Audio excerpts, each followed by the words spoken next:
Nearly 2 months after a bombing at a hospital in Afghanistan, the U.S. military has completed its investigation into the incident. The announcement and details about why the hospital was mistakenly targeted came out today in Kabul. Sreenivasan has our story. This was a tragic mistake. U.S. forces would never intentionally strike a hospital or other protected facilities. General John Campbell, the U.S. commander in Afghanistan, said the destruction of the hospital in the northern city of Kunduz was an avoidable accident. That's the judgment contained in a more than 3,000-page report compiled since the early October attack. At least 31 civilians died and another 28 were injured when a U.S. warplane struck the facility operated by Doctors Without Borders, more commonly known by its French acronym MSF. Despite repeated calls from its staff to American officials both inside and outside Afghanistan, the hospital was hammered by the American AC-130 gunship. The attack followed days of heavy fighting in Kunduz as Afghan and American forces fought to retake the city from the Taliban. Today, Campbell said the plane's crew had been given faulty location information of a suspected Taliban base. That U.S. strike upon the MSF Trauma Center in Kunduz City, Afghanistan, was the direct result of human error compounded by systems and procedural failures. The medical facility was misidentified as a target by U.S. personnel who believed they were striking a different building several hundred meters away where there were reports of combatants. MSF has maintained no armed fighters were in the area near the hospital when the strike occurred. The group released its own report earlier this month. Today, it repeated its call for an independent investigation and said the attack cannot only be dismissed as individual human error. Joining me now for more on this is Gordon Lubold of the Wall Street Journal. He's just been briefed on the report by Pentagon officials. So the big question I think everyone is wondering is, how could they get this so wrong when Doctors Without Borders goes out of their way to make sure that everyone in the theater knows exactly where the hospital is? Right.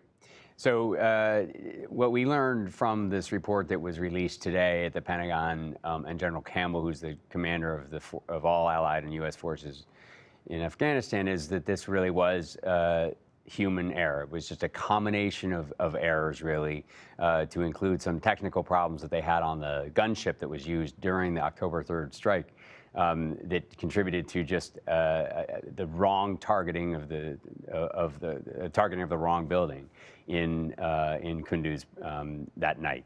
And it ended up being the hospital, not the building several hundred meters away that they meant to target.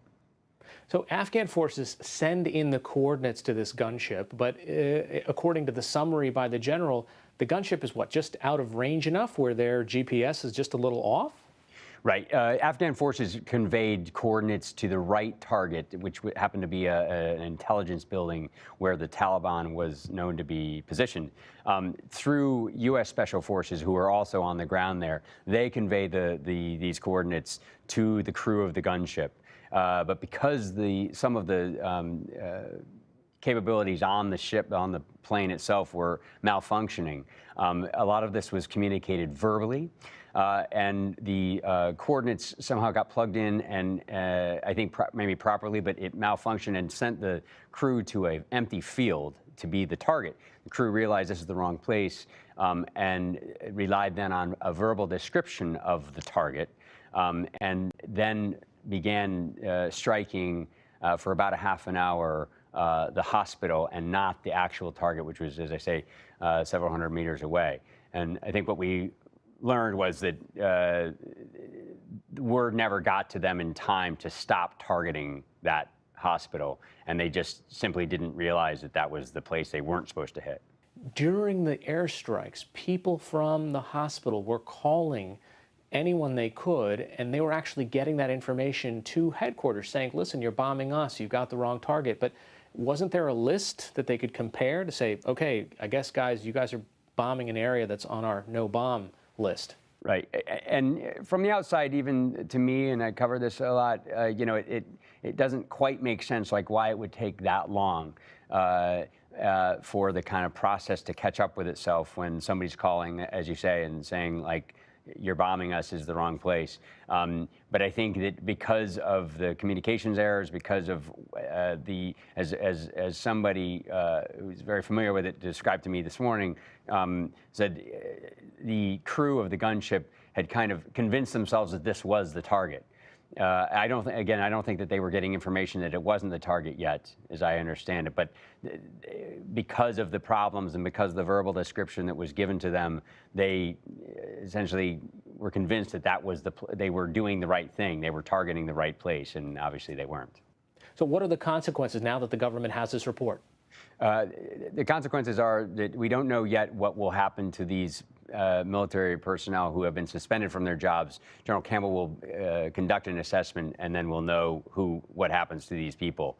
But for now, we're in that zone of he's still conducting the investigation into what's going to happen to them. Gordon Lubold of the Wall Street Journal, thanks so much for joining us. Thank you.